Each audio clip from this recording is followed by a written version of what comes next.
नमस्ते दोस्तों, 18 song of God के अध्याय 6 में आपका स्वागत है। इसे आत्म संयम योग या ध्यान योग भी कहा जाता है। हम अक्सर अपनी असफलताओं या दुखों के लिए दूसरों को दोष देते हैं, परिस्थितियों को, किस्मत को या लोगों को। लेकिन इस भाग में श्री कृष्ण एक ऐसा कड़वा सच बताते हैं जो हमारे सारे बहानों को खत्म कर देता है। कृष्ण कहते हैं कि तुम्हारी आज़ादी या तुम्हारी बर्बादी का कारण तुम्हारे बाहर नहीं बल्कि तुम्हारे सिर के अंदर है।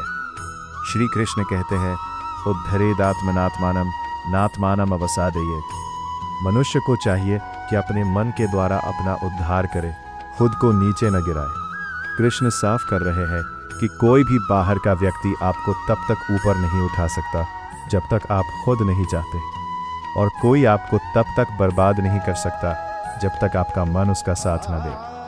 कृष्ण आगे समझाते हैं, जिसने अपने मन को जीत लिया है उसके लिए मन ही उसका सबसे बड़ा मित्र है, लेकिन जो मन को नहीं जीत पाया, जो मन का गुलाम है, उसके लिए उसका अपना मन ही सबसे बड़े शत्रु की तरह काम करता है।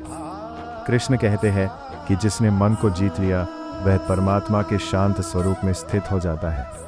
उसे सर्दी गर्मी, सुख दुख और मान अपमान, प्रशंसा और आलोचना एक समान लगते हैं। वह सोने, पत्थर और मिट्टी को भी एक समान दृष्टि से देखता है।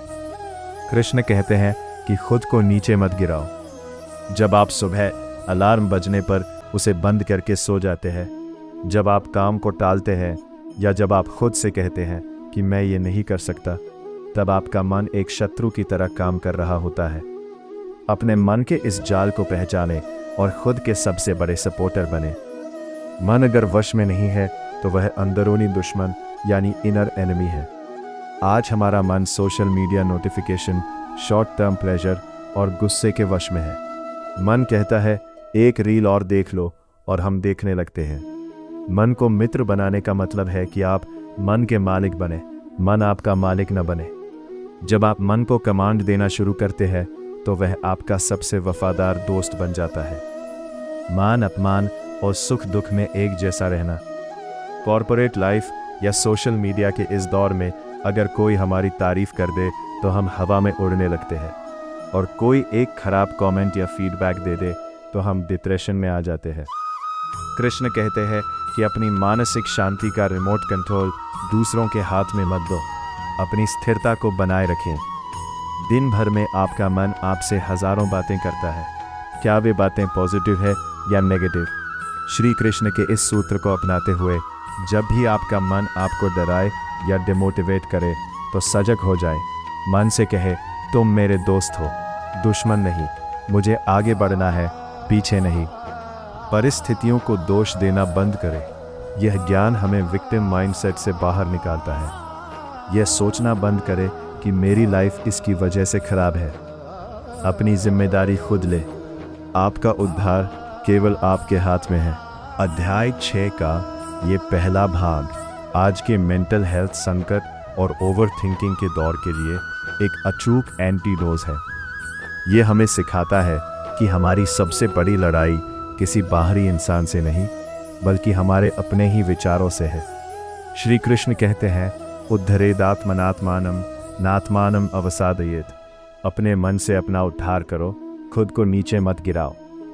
आज हम अक्सर खुद के ही सबसे बड़े दुश्मन बन जाते हैं।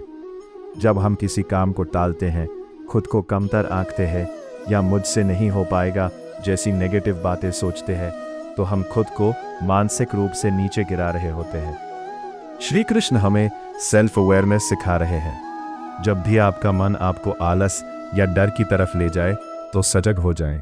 मन से कहें, तुम मेरे दोस्त हो, दुश्मन नहीं। खुद को डिमोटिवेट करने के बजाय अपने सबसे बड़े सपोर्टर बने। कृष्ण कहते हैं कि जिसने मन को जीत लिया उसका मन मित्र है, और जो मन से हार गया उसका मन ही उसका शत्रु है।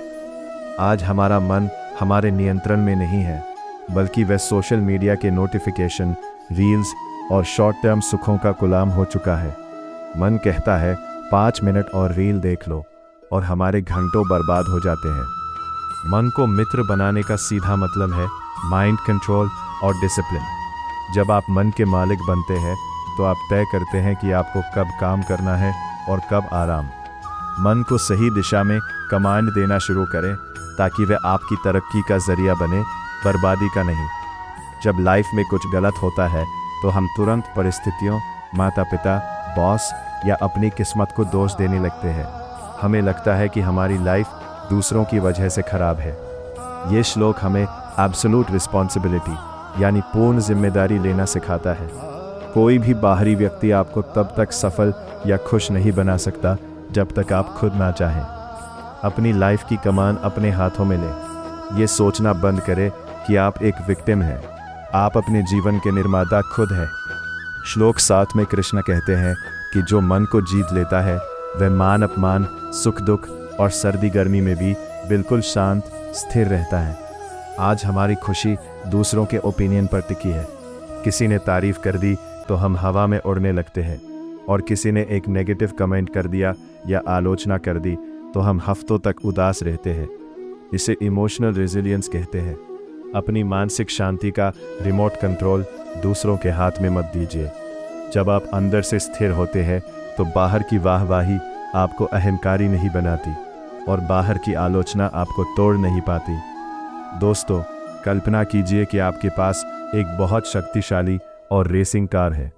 अगर उस कार का ड्राइवर एक्सपर्ट है तो वो कार आपको आपकी मंजिल तक बहुत तेज़ी से पहुंचा देगी। लेकिन अगर ड्राइवर अनाड़ी या शराबी है तो वह उसी कार से आपका एक्सीडेंट करवा देगा। ये कार आपका जीवन है और इसका ड्राइवर आपका मन है। श्री कृष्ण कह रहे हैं कि इस ड्राइवर को ट्रेनिंग दो, इसे अपना दोस्त बनाओ ताकि वह तुम्हारी लाइफ को एक्सीडेंट से बचाकर कामयाबी की तरफ ले जा सके। लेकिन इस शत्रु रूपी मन को वश में करने के लिए प्रैक्टिकल कदम क्या है? अगले भाग पार्ट 2 में श्री कृष्ण ध्यान, मेडिटेशन का वो सटीक तरीका बताएंगे। कैसी जगह होनी चाहिए, कैसे बैठना चाहिए और हमारा लाइफस्टाइल कैसा होना चाहिए। मिलते हैं पार्ट 2 में।